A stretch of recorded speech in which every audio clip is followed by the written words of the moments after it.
Hello बच्चों, let's read the question here. The question says read the statement and choose the correct option. इसमें से हमें correct option बताना है। Statement 1 is frequently use of psychologist, psychiatrist, de addiction and rehabilitation program can be costly and unnecessary. Statement secondly, it is important to encourage students to perform their best and always push them excessively to outperform their peers. Let's see the key concept here. That is prevention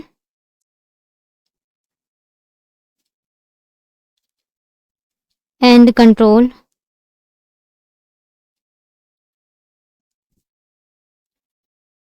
किसके लिए हम prevention and control कर रहे हैं? Drugs and alcohol के लिए। किसके लिए? For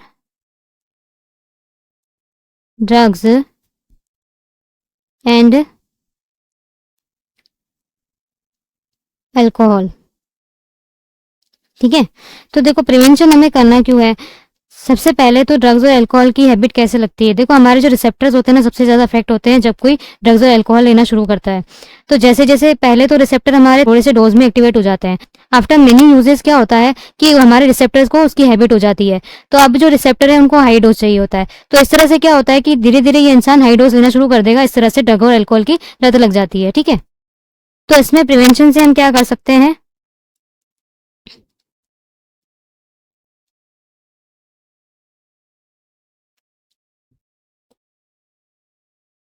avoid peer pressure. ठीक है, हर किसी चाइल्ड का अपना पर्सनैलिटी है, उसका थ्रेशोल्ड लिमिट है, उसकी थ्रेशोल्ड फ्रीक्वेंसी है कि वो कितना काम कर सकता है, कितना अच्छा परफॉर्म कर सकता है, स्टडी, स्पोर्ट्स या कुछ भी हो, कोई भी अदर एक्टिविटी है। ठीक है, तो उसके बियॉन्ड आपको उसको लिमिट को क्रॉस नहीं करवाना चाहिए, उसके बियॉन्ड आपको उसको पुश नहीं करना चाहिए। इससे क्या होगा कि वो ज्यादा इन चीजों की तरफ जाएगा, मिस यूज करेगा ड्रग्स और अल्कोहल का। ठीक है, तो ये चीजें आपको अवॉइड करनी चाहिए। ठीक है, पीयर प्रेशर देना। सेकेंड क्या हो सकता है? यहाँ पे एजुकेशन दो बच्चों को इसके बारे में, एंड काउंसलिंग।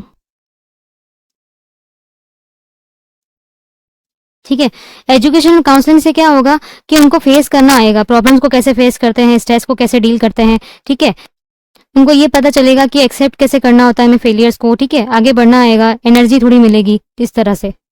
थर्ड हो सकता है सीकिंग हेल्प, हेल्प मांगना फ्रॉम पीयर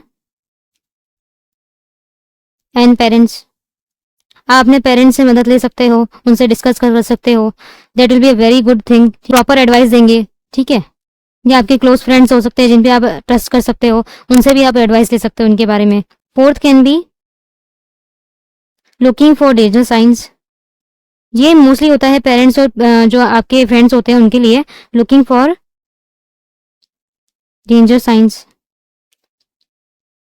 इनमें मेनली क्या होता है कि इनका तरीका बदल जाता है, the way they behave, walking, talking, इनका ईटिंग हैबिट, स्लीपिंग साइकिल, हर चीज डिस्टर्ब होने लगती है। ना इनका किसी चीज में ध्यान लगता है, ना स्टडीज में, ना किसी और चीज में।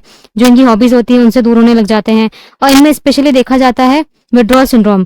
जैसे ही आप इनको ड्रग्स या अल्कोहल की अगर इन्हें लत है तो आप इनसे दूर करने की कोशिश करोगे तो इनमें विड्रॉल सिंड्रोम होने लगते हैं। विड्रॉल सिंड्रोम क्या होता है? जैसे इनमें एंजाइटी होने लगेगी, ठीक है, स्वेटिंग होने लगेगी, चिड़चिड़े हो जाएंगे थोड़े से, इस तरह से। Next can be seeking help from किससे? Professional help.